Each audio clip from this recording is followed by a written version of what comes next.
Et coucou! Aujourd'hui, on se retrouve pour une vidéo un petit peu spéciale puisqu'on va parler protection périodique. Alors ça peut faire peur, mais je vois pas trop pourquoi en fait. Parce que c'est quand même quelque chose de méga naturel. Les règles, oui, les règles, elles nous tombent tous les mois normalement et elles viennent un petit peu nous pourrir la vie. Donc qu'on soit clair, hein, franchement ça fait pas plaisir d'avoir ces règles. Déjà on n'est pas dans un climat hyper positif, on a mal au ventre, mal à la tête, tout ce qu'on veut. Et en plus de ça, il faut penser protection périodique, donc pour éviter les petits désagréments. Donc bien sûr... J'ai tout testé pour vous, ça fait très youtubeuse pro, vous avez vu. Non, je crois que j'ai passé en revue à peu près toutes les protections périodiques qui puissent exister. Je crois que je n'en ai pas oublié, donc si j'en ai oublié, n'hésitez pas à me le dire en commentaire et je rectifierai le tir. Je pense que j'ai vraiment tout repassé en revue et ce que j'en ai déduit, c'est vraiment qu'on n'est pas du tout sensibilisé aux protections périodiques plutôt écologiques et économiques et qu'on continue à nous bassiner dans la télé avec des protections périodiques coûteuses, donc parce que franchement ça coûte cher, c'est un budget. Et en plus de ça, pas du tout écolo parce que le coton, moi je parle des tampons et des serviettes qui sont quand même les protections périodiques les plus basiques, les plus utilisées. Et clairement, l'industrie du coton derrière, de tout ce qu'ils mettent dedans, des espèces de plastique, de synthèse, de machin, de trucs, c'est pas du tout écolo. Donc franchement, j'étais méga étonnée de voir qu'il y avait des protections périodiques qui sont vachement plus confortables, économiques, écologique et pratique et que on n'en parle jamais.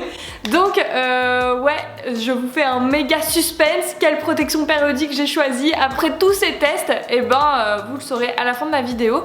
Je vais commencer par du coup les protections périodiques de base. Donc j'ai été chercher des tampons et des serviettes dans un magasin de bio parce que je n'en achetais plus en fait. Vous avez dû voir cette série d'articles à propos de la composition justement de ces protections périodiques et tous les pesticides et ce qu'on retrouve dans le coton en fait de ces tampons, de ces serviettes et à quel point ça peut être néfaste pour notre santé. Du coup j'ai décidé qu'aujourd'hui si je devais utiliser des tampons ou des serviettes, autant les prendre bio. Donc je suis allée dans mon magasin bio à Biocoop et j'ai trouvé la marque Natracare. Donc honnêtement, ils n'ont pas réinventé l'eau chaude, hein. C'est des tampons et des serviettes comme j'avais l'habitude, sauf que j'ai payé 2 fois plus cher. Mais il n'y a pas de pesticides. Non, j'ai plus le prix du tout, mais c'est relativement cher. Et c'est là que je me suis dit vraiment, la protection périodique, c'est un véritable budget. Au niveau des serviettes hygiéniques, alors moi, vraiment perso, je déteste les serviettes hygiéniques. J'ai l'impression d'avoir une couche de bébé ou de mamie dans la culotte et ça fait du bruit, c'est pas agréable, je sais pas, je me sens vraiment humide et même celles qui écrivent rester sèche, gna gna gna, ça marche pas, je suis désolée mais je n'aime pas ça du tout. Du coup là moi je les prends souvent relativement petites et encore une fois je préfère les changer plus souvent. Donc niveau écologique c'est une catastrophe, on est d'accord. Après niveau économique aussi c'est une catastrophe, ça aussi on est d'accord. Là ce qui est bien avec Natracare c'est que j'ai vu que le coton était pas blanchi au chlore, qu'il n'y avait pas de parfum et surtout c'est du 100% coton pour les tampons, ce qui n'est pas le cas en fait de tous ceux qu'on trouve en commerce. Et du coup ce qu'ils mettent c'est un truc synthétique pas top en termes de bactéries et compagnie. Donc si vous voulez ne pas changer vos habitudes et rester sur des tampons et des serviettes, moi je vous recommande vraiment de passer sur du bio même si c'est plus cher. Parce que clairement en fait tout ce qui est pesticides, tout ce qui est chlore etc, vous n'avez pas envie que ça soit dans votre corps, clairement. Toujours dans l'idée des tampons, il y a un autre truc que j'ai découvert, ça s'appelle des tampons probiotiques. En fait c'est des tampons qui sont trempés dans des probiotiques, ça absorbe le flux menstruel et derrière en fait ça continue de vous hydrater la paroi vaginale et d'éviter en fait tout ce qui est sécheresse derrière, les mycoses etc. Donc clairement les probiotiques, moi je trouve ça cool. Donc j'ai pas pu le tester beaucoup, je l'ai fait qu'un mois et j'ai trouvé que c'était pas mal. Après ça reste un tampon et moi je suis relou mais j'en ai marre des tampons, voilà. C'est pas écolo et c'est pas du tout économique, je sais plus combien j'ai payé mais c'est très très cher quoi. Voilà, donc c'est Saforel qui fait ça, j'étais étonnée et du coup ouais bon bah c'est pas mal, c'est pas bio donc c'est pareil, hein, le coton il doit être plein de cochonneries mais voilà, donc 100% viscose non traitée au chlore, ils disent quand même. Cordon 100% coton, couche externe 100% polypropylène. Moi c'est tous ces trucs propylène et viscose qui me... Je suis pas... voilà, mais bon. Ensuite, je continue dans l'idée des serviettes hygiéniques. Je suis tombée sur des serviettes hygiéniques lavables. Donc ça c'est pareil, c'est dans mon Biocop, mais en fait j'ai dévalisé le rayon protection périodique. J'ai voulu tout tester. Du coup en fait c'est une serviette hein, avec un clip derrière là, voilà, donc vous la mettez sur votre culotte et hop vous allez mettre le petit clip, vous passez la journée avec ça et puis le soir vous la lavez. Donc je ne sais pas si vous avez déjà nettoyé du sang sur un de vos habits. Le sang en fait faut pas mettre de l'eau chaude directe sinon ça le cuit, merci maman. Donc il faut d'abord le rincer à l'eau froide, ensuite moi j'utilise un savon de Marseille et je frotte à fond donc pour bien nettoyer. Bon après clairement au bout de quelques utilisations c'est plus nickel mais ça se récupère plutôt pas mal et bah du coup ouais enfin... Honnêtement, je trouve pas ça méga agréable. Je trouve que c'est moins pire que les couches là, les serviettes hygiéniques. Mais ouais, je suis pas non plus méga emballée. Disons que c'est un petit compromis, pas trop mauvais. Surtout moi, ce que j'y retrouve, c'est que écologiquement parlant, bah voilà quoi. Enfin, on les utilise plusieurs fois, donc on va pas jeter. On est sur du zéro déchet.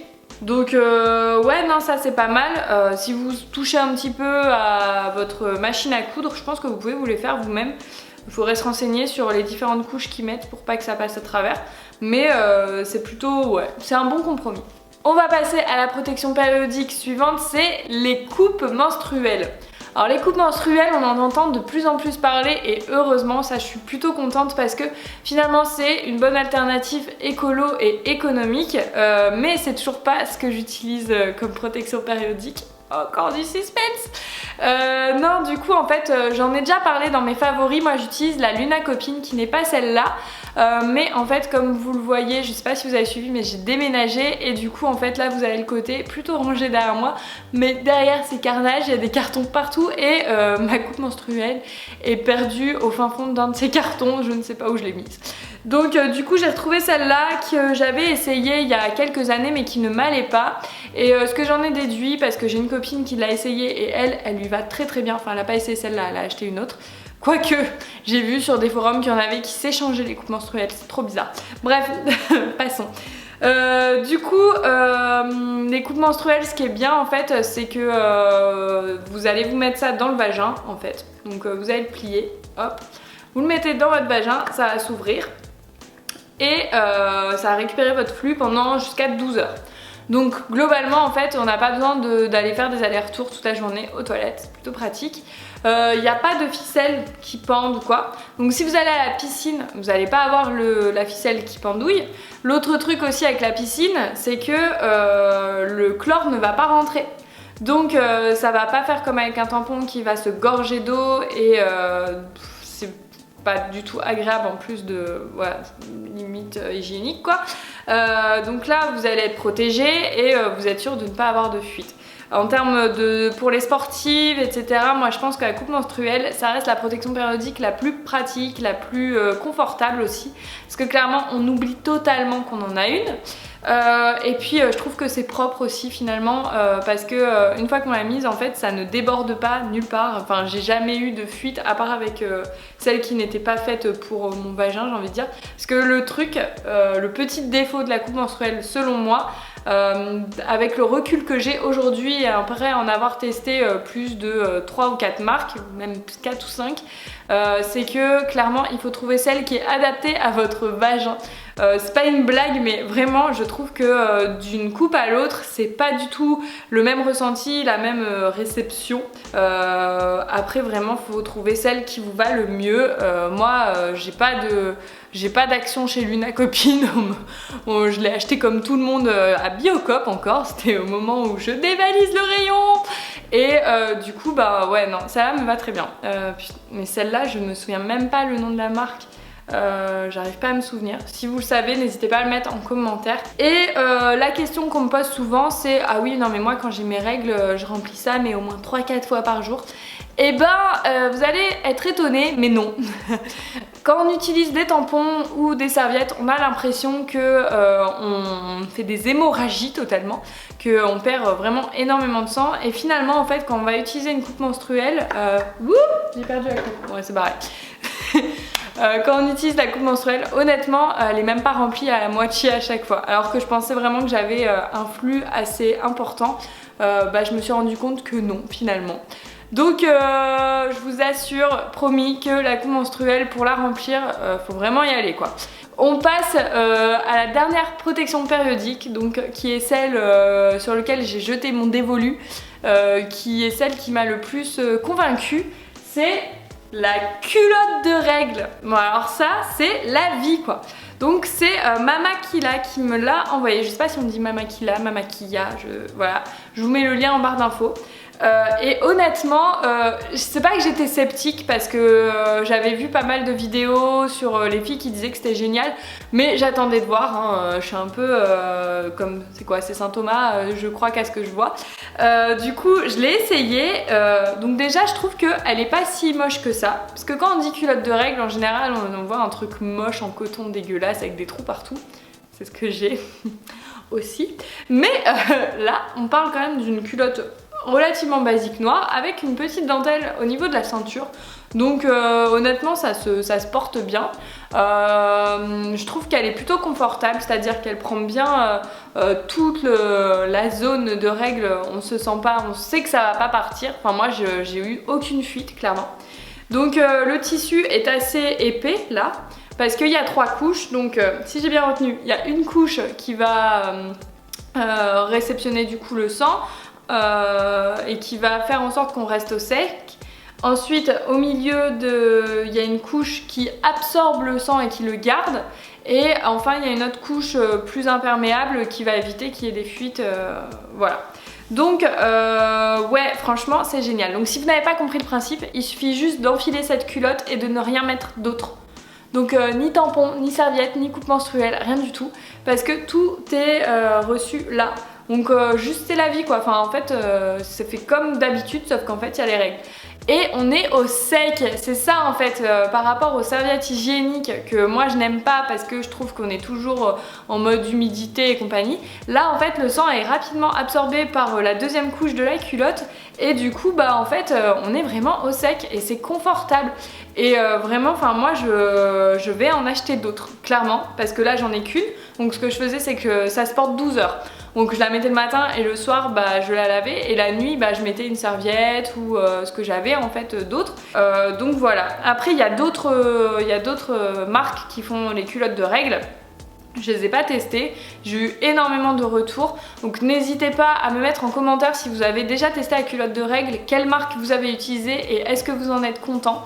Après il y a aussi des culottes plus ou moins fines, plus ou moins épaisses en fonction de votre flux, en fonction de si c'est au début ou à la fin de vos règles. Donc à vous de voir, moi je vous recommande fortement d'essayer, vous allez voir que ça va vous changer la vie. En plus de ça, c'est écolo puisque on n'a plus besoin d'acheter des tampons tous les mois etc. et de les jeter. J'ai oublié le dernier truc que j'ai aussi testé. Le flux instinctif libre. Alors c'est quoi le flux instinctif libre? C'est en fait vous ne mettez rien, voilà, et vous retenez, donc vous retenez le sang et vous allez aux toilettes à peu près une fois toutes les heures pour lâcher le sang. Et puis donc clairement j'ai niqué une culotte et ouais c'est compliqué parce que franchement moi j'ai autre chose à faire que d'aller aux toilettes toutes les heures. Donc clairement oui c'est économique et écologique, mais finalement si c'est pour devoir se racheter des culottes derrière parce qu'on n'arrive pas à le faire, je suis pas sûre que ça marche, mais j'ai vu qu'il y avait des filles qui arrivaient vraiment. Chapeau à elles, bravo. Moi j'ai essayé une fois et ça m'a suffi. Donc non, le flux instinctif libre je valide pas.